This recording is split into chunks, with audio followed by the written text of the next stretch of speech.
There's a bottleneck. A mint. There's a bottleneck. All right, here's the deal, man. It's 12:06, right after lunch, and I'm here to talk about a 63-year-old chicken. You got me? 63 years old, and I'm a chicken. I'm gonna tell you about that in a second, if you got the time. I got the place. I got the beer, Miller beer, if you've got the time. Okay. Here I am on a Monday morning. I'm gonna do a supply run, check stuff out. It seems to me that, as I've been told for the past 5 seconds, I have a bottleneck at the mint. You know I'm screaming? Anyway, I'm not going to start talking yet. But no, I will. Yeah, here's the thing. Oh, Mom's aide is leaving, so I'll wait a second before I start talking. Anyway, it's 12:10 p.m. right after lunch here, and I'm here in the GTA world, hanging out.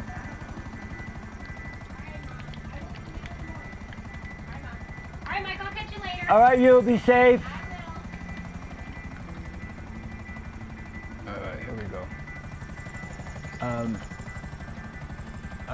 As I mentioned, I'm 63 years old. I'm an old man. Been in the war, Vietnam. Well, not the war. I've been in Vietnam. Anyway, I have this spot on my lung, and I'm cool with that. That's not the problem. I have a fear of doctors. I've always had it since a kid, and I have it now. And I can understand why I'm so scared, why I'm shaking so much when I think about this procedure. The procedure that we're talking about is just a lung biopsy where they check to find out what the cancer type is, because nowadays different cancers require different treatments. I'm cool with that. But what happens is the complications that are involved. I was ready to do it. I was ready to have the procedure done until she asked me, she says, so how are you getting home? And I says, well, I don't care. I'll either get an Uber or call a cab or something because I don't have a car. She goes, oh, no. Don't put the cab driver through that. I says, what are you talking about? Don't put the cab driver through what? And she says, because of the complications that occur. She said, Hey, LJT here. You know that the length of your prison sentence is based on the quantity of cocaine you're... Really? Oh, it looks like I'm gonna do a coke run instead of a counterfeit lootage run. Anyway, so she said that on the way home, which they don't keep you overnight anymore, that your lungs can fill up with water, and you'd have to go to emergency right away and have your chest pumped. I'm like, the fuck you mean I'm gonna have a... I mean, I said, what is the ratio that happens? I mean, is that like something that happens all the time? And she says, well, often enough so that we have to tell people that they need somebody with some sort of medical aptitude with you. Anyway, big story. You mean you're putting me out in the street where I'm going to possibly die? You're not going to keep me? And she says, no. Now, the option to that means that if I'm home and my lungs fill up with water, I get this freaking hospital that's across the street, about a mile from my house, called the Butcher Shop. Hemet General Hospital. I know 2 people personally that has died there. Okay, maybe they had complications and they were old, but they weren't dead a week before they went into that hospital. Anyway, I'm having a problem with that. I'm afraid. I literally am afraid. And if I don't get the vehicle I want, I'm not going to post this shit. Oh, boats. Then I guess I'll post this. So I'm 63 years old, and I'm totally afraid of going to the doctor. I'm afraid so much my hands shake. My heart feels like it's beating out of my chest. And I don't know. Years ago, maybe 10 years ago, I would take a half a pint of vodka or some scotch, and I'd take these butterflies that are in my stomach and knock them the fletch right out, man. I mean, I'm telling you, I could easily take and then, you know, you get a little buzz on your head, you're able to freaking face Arnold Schwarzenegger, man. But I don't drink anymore. And so, what I'm feeling is something I don't like to feel, and that's fear. Fear can kill you. Fear can literally give you a cardiac arrest. So, and then you hear, hey, there's nothing to worry about. Hey, they've done this many times. Hey, that doesn't help me out. That does not make me feel better. What would make me feel better, first of all, is if they put me to sleep and they kept me there until the danger goes away. That would make me feel better. That wouldn't make me still want to do it, but I would rather not go. Anyway, so I made a phone call this morning to the VA hospital, and I told them what the deal was. I said, I'm not going to do this. I'm not. You can't make me. You can disinherit me, tell me I'm not a vet no more, all that shit. I'm not fucking doing it. So that's my problem here. I don't know how to handle it. So I'm on the game right now. Trying to get my... Oops, nope, get up. Trying to get my cojones back. Now, it's not a fear that I have because of non-experience. I've never, ever had a good experience. No, I'm sorry. Excuse me. I have rarely had good experiences. I'd say out of 100, maybe 10 experiences. So maybe I'm exaggerating on the number, but I assure you it's that much. I can hardly remember the good times I've had in the doctor's office. Broke my arm. I hate dentists.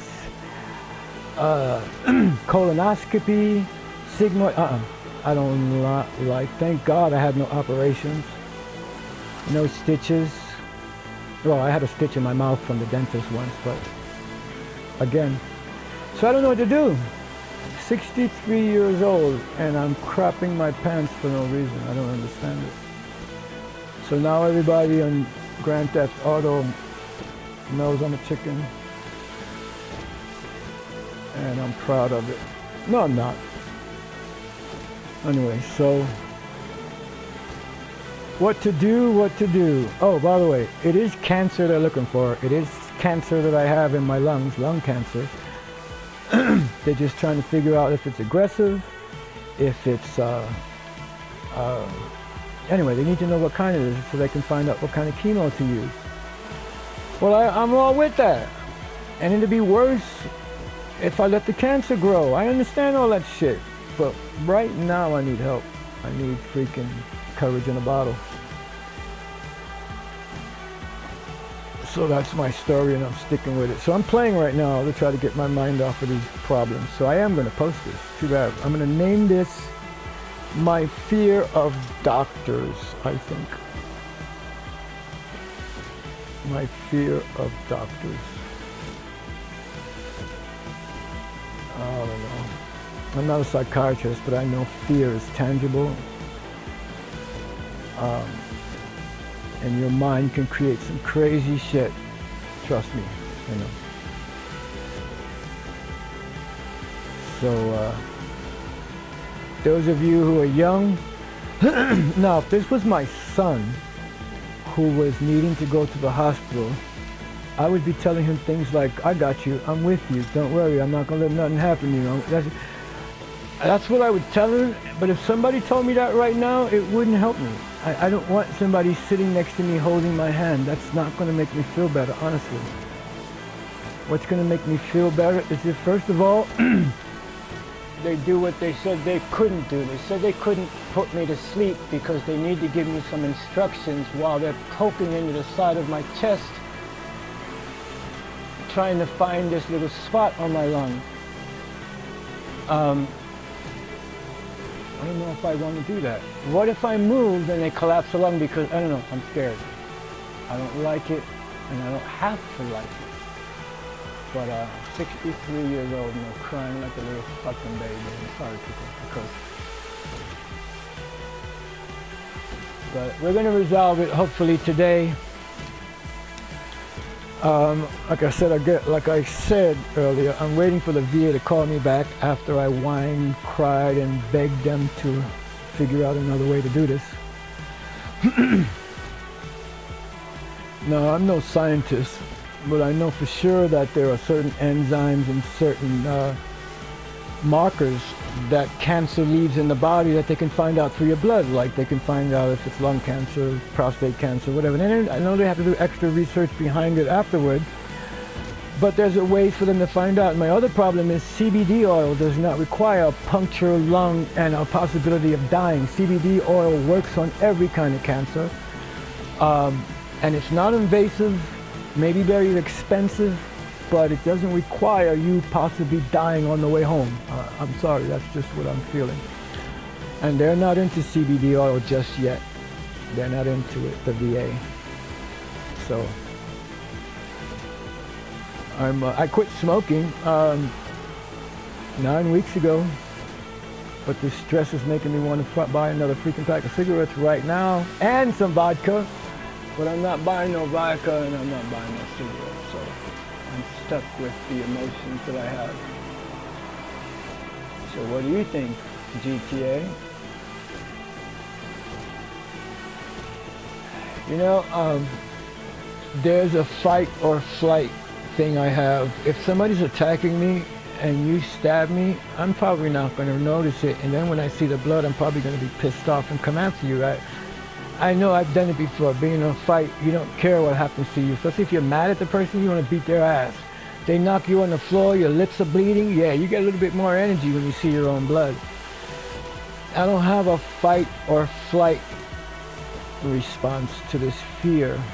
I don't have no method to attack it. I just have the fear. Even if I drink something, it's not going to help. The problem will still be there, and I'll just be too drunk to freaking feel anything. But yeah, there's no respite for me as long as I'm stressing. Fear is a mother Fletcher, man.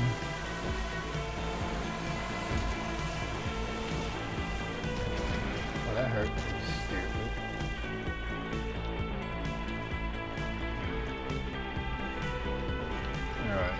So that's my story, people. GTA, you're not helping me. You are helping me. You know, truthfully, this game, and I'm talking, they say talking about it helps too, all right? So, I talked about it. But you know what, I have a fear, let me see, 21 minutes. I have a fear that, I'm watching my time so my video won't end in the middle of my conversation. I fear that people are going to say, you're a punk, you're a wimp, come on. And then I have a fear, because you know the military, when they pulled my tooth and I wanted more Novocaine, he says, look, you're in the, what did he say, you're in the military, act like a man. And he literally made me feel guilty for telling him that I was feeling pain. Strap on a pair, that phrase, and it freaking hurt. And ever since, every dentist I go to, I go through excruciating pain. So no, there's nothing you can tell me. There's nothing you can show me that's going to make me feel better. So here I am playing GTA, and I'm sort of relaxed now. That's because I'm not on my way to the VA hospital or talking to anybody about arrangements or a date. I'm not afraid of dying, because when you die, there's nothing you can do about it.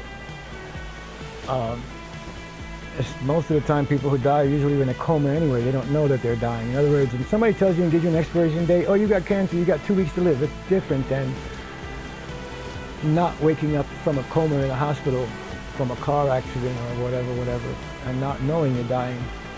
Different. So anticipating death